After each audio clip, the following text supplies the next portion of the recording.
करेंगे। लेकिन इस समय कॉर्पोरेट स्कैन की बारी, और आज रडार पे है जिंदल स्टेनलेस, यानी कि आप लोग कई लोग जेएसएल के नाम से जानते हैं। इस कंपनी के ईडी और ग्रुप सीएफओ अनुराग मंत्री साहब जुड़ते हुए, दिखाइए अनुराग जी जुड़े नहीं जुड़े? ये अनुराग जी गुड आफ्टरनून। अच्छा, कई सारी चीजें थी जो आपके साथ जुड़ के टटोलने की जरूरत थी। पहले तो जरा स्टॉक का चार्ट लेकर आइए डायरेक्टर साहब, साल भर का गजब मोमेंटम पकड़ रखा है। पिछले एक साल में जिंदल स्टेनलेस का स्टॉक 120% के रिटर्न्स, और ये देखिए 12 महीने में 210%, और मैं देख रहा था साल के लो से तो गजब का रिटर्न है। और ये पर्सपेक्टिव में रखने की जरूरत है। मेटल इंडेक्स ने पिछले एक साल में 6.5% के रिटर्न दिए, और यहां पे इस तरह का स्टार्क आउट परफॉर्मेंस, तो बहुत बढ़िया मोमेंटम में। और कई सारी चीजें हैं जो एक एक करके पीसेस कलेक्ट होते जा रहे हैं। अच्छा, पिछले कुछ दिनों से मंत्री साहब सबसे चीज जो हम लोग नोटिस कर रहे हैं, वो प्रमोटर्स माल खरीद रहे हैं। 26 अक्टूबर को जेएसएल ओवरसीज एक प्रमोटर एंटिटी 17 लाख शेयर्स खरीदती है। 17 नवंबर पिछले कुछ दिनों पहले 17.5 लाख शेयर्स फिर वही जेएसएल ओवरसीज खरीदता है, और उसके बाद 21 तारीख को इसी हफ्ते की शुरुआत में फिर 7.5 लाख शेयर्स। इन 3 ट्रांचेस में 3 ट्रांजैक्शंस में 42 लाख शेयर्स खरीदे गए, और ये सारा माल एक नोटवर्दी आपका एक पब्लिक शेयर होल्डर है हिप्नोस फंड, वो बेच रहा है। तो मंत्री साहब, ये हिप्नोस फंड्स ये माल, आई एम श्योर इतना बड़ा शेयर होल्डर है तो उससे बातचीत होती होगी, माल क्यों छोड़ रहा है, और प्रमोटर्स इस तरह से इतने एग्रेसिवली क्यों खरीदारी करे चले जा रहे हैं, क्या हो रहा है ये? तो आशीष, जैसा आपने कहा प्रमोटर, आपने हमारी जैसे परफॉर्मेंस देखी है लास्ट से कंसिस्टेंटली, जो हमने बिजनेस मॉडल चेंज किया, जैसे हमारे कंपनी की ग्रोथ चल रही है, तो I think promoters continue to see the intrinsic value in the stock and the company and full commitment to the company. I think इसी के चलते जो सेबी की गाइडलाइन है उसके अंदर जो क्रीपिंग एक्विजिशन है, I think this is what the normal creeping acquisition which promoters continue to do over to increase their stake in the company. I think beyond that जो सेलर है उस पे we can't comment because it's not for me to comment कि वो क्यों बेच रहा है और क्या कैसे बेच रहा है, उस पर तो कमेंट करना मेरा ठीक नहीं है, because that's everybody stocks movement is that one is a buyer one is a seller. ना ठीक, नहीं, अच्छी बात है। प्रमोटर्स मंत्री साहब खरीदारी कर रहे हैं तो हमको थोड़ा सा कन्विक्शन कॉन्फिडेंस आता है कि इस तरह से एग्रेसिवली खरीदारी हो रही है इस तरह की तेजी के बावजूद ही, तो बिल्कुल अच्छी बात है। अब आपने कह ही दिया कि वो हिप्नोस फंड से कोई टच नहीं, वो क्यों बेच रहे हैं, कोई रीजन नहीं, क्योंकि उनके पास तो अभी भी बहुत तगड़ी शेयर होल्डिंग है। लास्ट शेयर होल्डिंग पैटर्न दिखाता है 3.6 करोड़ शेयर्स हैं उनके पास, जिसमें से अभी तो 40-42 लाख शेयर्स ही बिके हैं शायद। तो अब वो बेफजूल हो गया पूछना कि उनसे कोई बातचीत क्या और हिस्सेदारी बेचेंगे नहीं बेचेंगे। दूसरा इंटरेस्टिंग डेवलपमेंट जो मंत्री साहब आया था, वो एसबीआई ट्रस्टीज के पास गिरवी रखे ऑलमोस्ट 42-43% स्टेक जो है वो गिरवी रखे स्टॉक छुड़ाए गए। इसके बाद सारे प्रमोटर के होल्डिंग्स इनकम्बरेंस से फ्री हैं। एसबीआई कैप के अलावा भी कहीं इनकम्बर्ड थे या सब कुछ अब फ्री अप हो गया है? नहीं, अब सारे स्टॉक फ्री अप हो गए हैं। जो प्रमोटर की होल्डिंग थी टोटल जो 58%, उसमें से ऑलमोस्ट 78% स्टॉक प्लेज थे, गिरवी थे। वो अब सारे स्टॉक्स एसबीआई ट्रस्टी के पास थे, जो सब उसने रिलीज कर दिए। तो अब कोई भी स्टॉक एनकम्बर्ड नहीं है, तो complete stocks have been got free now. Okay, अच्छा, आई मीन यहाँ पे कुछ हद तक अभी बैंक्स की बात हो गई, एग्जैक्टली मोमेंटम की बात हो गई। मंत्री साहब, मैं अब आना चाहूंगा आई मीन बिजनेस पे। मैं पिछले कई समय से पढ़ रहा हूं आपको, आप अपने जो भी ऑपरेशंस उसको काफी तक स्ट्रीमलाइन कर रहे हैं। एक बार मेरी बात हुई थी लास्ट मुलाकात में आपसे रिगार्डिंग इंडोनेशियन ऑपरेशंस। आप तंग थे वहां से, आप वहां से एग्जिट करना चाहते थे। वहां पे स्टेट क्या है, और आपने जो वहां के कुछ की एसेट्स थे, क्या आप उनको वापस ले आए हैं? अब स्थिति क्या है, और जो भी आपका डेट था फॉर योर इंडोनेशियन वेंचर, क्या वो पे ऑफ कर दिए हैं आपने? हाँ, इंडोनेशिया, जैसे मैंने पहले कहा था, इंडोनेशिया में हमारे को स्ट्रगल हुई थी, because Indonesia market is right now completely taken over by the Chinese manufacturer. A lot of Chinese mills have actually put up their mills in Indonesia, and उसके चलते जो हमारा वहां से एक्सपोर्ट होता था यूएस एंड यूरोप, वो भी हमारे पे डंपिंग ड्यूटी लग गई। बिकॉज क्या है, इंडोनेशिया से Chinese started dumping into the US and Europe market. तो उन्होंने एक ब्लैंकेट बैन लगा दिया इंडोनेशिया से जो माल जा रहा था यूएस एंड यूरोप।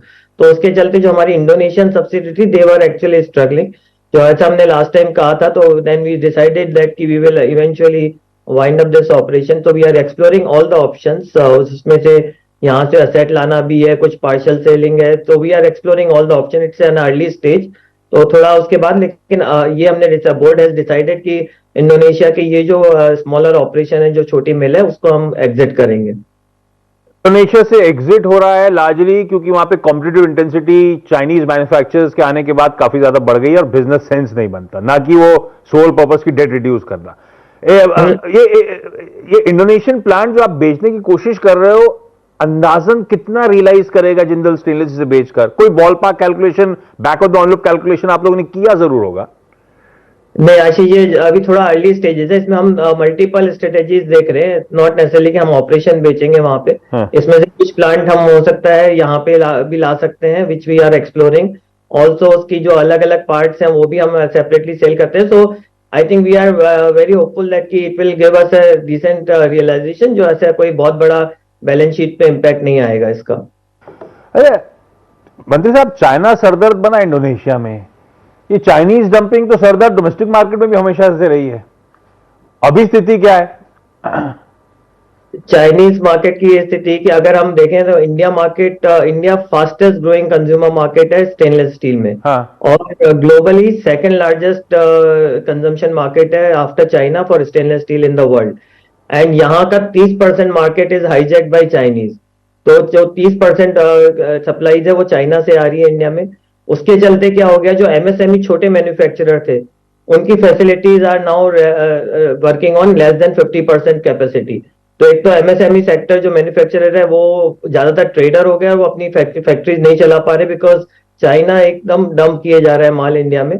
दूसरा उसके चलते क्या होता है, चाइना का जो माल है वो basically high carbon emission process से बनता है। हम अपना स्टेनलेस स्टील बनाते हैं largely from the scrap root.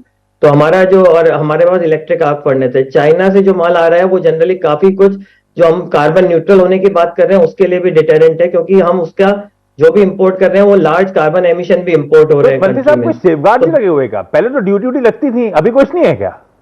अभी there is no duty except basic custom duty है विच इज नथिंग 7.5, बट जो सीवीडी और वो सब हटा लिया था गवर्नमेंट ने। तो उसके चलते दो चीजों के लिए बहुत इमीडिएट जरूरत है, क्योंकि एक तो जो एमएसएमई सेक्टर को प्रोटेक्ट करने, और एक कार्बन एमिशन का जो अपना टारगेट है इंडिया का 2050 तक कार्बन न्यूट्रल होने का। तो उसमें भी ये जो हाई कार्बन एमिशन प्रोडक्ट्स हैं उनको रोकने की जरूरत है इंडिया में। ओके, तो ये एग्जैक्टली सर, ये जो अपनी प्रोडक्शन प्रोसेस को आप ग्रीन हाइड्रोजन बेस्ड प्रोसेस पे लेके आ रहे हैं, उसके तहत मेरे ख्याल से आपने अपने हिसार प्लांट पे काम करना शुरू किया था। ये अभी तक कितना फंड डिप्लॉय हो चुका है? I think you set aside approximately 300 to 400 crore rupees for this process. अभी तक कितना डिप्लॉय हो गया और हिसार प्लांट का स्टेट क्या है इस वक्त? नहीं, सो ग्रीन हाइड्रोजन का नहीं है, टोटल हमारा जो कैपेक्स था वो था 3,300 करोड़ इस साल का, जिसमें मल्टीपल कैपेक्स था। हिसार में हम हाइड्रोजन जो कर रहे हैं ये एक पायलट प्रोजेक्ट है एंड इसका काफी एडवांस स्टेज में है एंड इट्स ऑन ट्रैक। तो अभी ये फर्स्ट पायलट है, अगर इसको सक्सेस रहता है तो हम इसको लार्ज स्केल पे रेप्लिकेट करेंगे। अच्छा, नतीजों पे भी मंत्री साहब आपसे बातचीत नहीं हुई थी? ऑन द फेस तो रिजल्ट अच्छे लग रहे थे जब आपकी Q2 के नंबर्स आए थे। आय में 13% का jump, EBITDA 54% year on year jump. पर एक्चुअली जो वॉल्यूम्स थे, जो लार्जली स्ट्रीट एक्सपेक्ट कर रहा था, उससे थोड़े से पस्त नजर आए। 540 मेरे ख्याल से आपने 5,40,000 5,43,000 के आसपास के आपके वॉल्यूम्स थे टन्स के, और 550 प्लस के मैं देख रहा था, ज्यादातर स्ट्रीट एक्सपेक्टेशंस थी। कोई स्लाइट मिस पिछले क्वार्टर में, और इसी का फॉलो अप इश्यूज मेरे ख्याल से जब मैं नंबर्स को आकलन देख रहा हूं तो वो एक्सपोर्ट है। पिछले क्वार्टर में एक्सपोर्ट कुल वॉल्यूम्स का परसेंटेज बेहतर था, वो रिड्यूस हो रहा है। ये क्या दिखा रहा है? ग्लोबल डिमांड पस्त पड़ती चली जा रही है क्या मंत्री साहब? नहीं, आपने एकदम सही कहा आशीष। ग्लोबल डिमांड जैसे यूएस एंड यूरोप जो हमारे लार्ज एक्सपोर्ट मार्केट है, उसमें अभी हम लोग कुछ स्लो डाउन देख रहे हैं, स्पेशली यूरोप में ज्यादा स्लो डाउन देख रहे हैं। हाँ। तो उसके चलते थोड़ा हमारा एक्सपोर्ट अंडर प्रेशर है। दूसरा जो वॉल्यूम था, अगर आप हमारी ओवरऑल गाइडेंस से देखेंगे जो हमने साल के शुरू में दिया था कि इस साल हम 20% वॉल्यूम ग्रोथ करेंगे, वो एकदम ट्रैक पे है। लेकिन हाँ, हमने पहले क्वार्टर बेटर किया था, तो Q2 का एक्सपेक्टेशन थोड़ा मार्केट का ज्यादा हो गया था। तो हम ओवरऑल गाइडेंस मिस नहीं कर रहे हैं, लेकिन जो आपका रीजन बता देता हूं मैं, जो हम प्रेशर देख रहे हैं वॉल्यूम पे, दो रीजन है। एक तो एक्सपोर्ट मार्केट, जो अच्छा हाई एंड एक्सपोर्ट मार्केट है, उन इकोनॉमीज है, उनको थोड़ा सा slow down we are seeing, but उसके लिए हम नए मार्केट में पेनिट्रेट कर रहे हैं, नए सेगमेंट्स में पेनिट्रेट कर रहे हैं एक्सपोर्ट। दूसरा जो मैंने आपको कहा कि डोमेस्टिक मार्केट में चाइना का मटेरियल, चाइना ने ऑलमोस्ट हाईजैक कर लिया, 30% कैप्चर करके मार्केट। तो वो जो इम्पोर्ट हो रहा है चाइना का अनअबेटेड, वो बहुत की चैलेंज है। तो उसके चलते हम we are seeing the both volume and margin pressure in both the segment.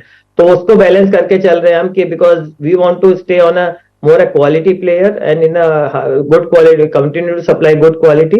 तो उसके चलते ये चाइनीज इंपोर्ट्स है डोमेस्टिक मार्केट में, और जो ग्लोबल मार्केट में स्लो डाउन है, उसके चलते थोड़ा सा वॉल्यूम में Q2 में we showed the flat growth.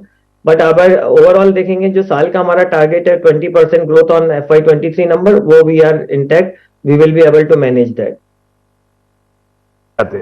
इस समय बुक्स पे कितना डेट है, और प्लस क्योंकि क्रिसिल ने लॉन्ग टर्म रेटिंग्स को अपग्रेड किया है, वो रेटिंग अपग्रेड की ग्राफिक्स भी स्क्रीन पर आ जाएंगे।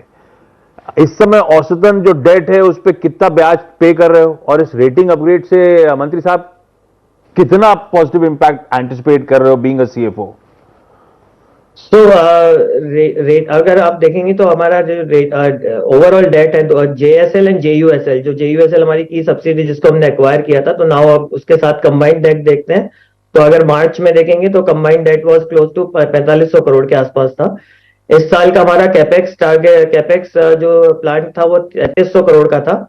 बट इसमें से लार्जली कैपेक्स हम अपने इंटरनल अप्रूवल से करेंगे, एंड इसलिए डेट जो एक्सपेक्ट कर रहे हैं हम बढ़ेगा, वो खाली 200 करोड़ एक्सपेक्ट कर रहे हैं कि FY24 तक अराउंड 4700 करोड़ का डेट होगा। But largely out of 3300 crore में से 200 करोड़ खाली डेट बढ़ाएंगे, बाकी हम इंटरनल अप्रूवल से टारगेट करेंगे।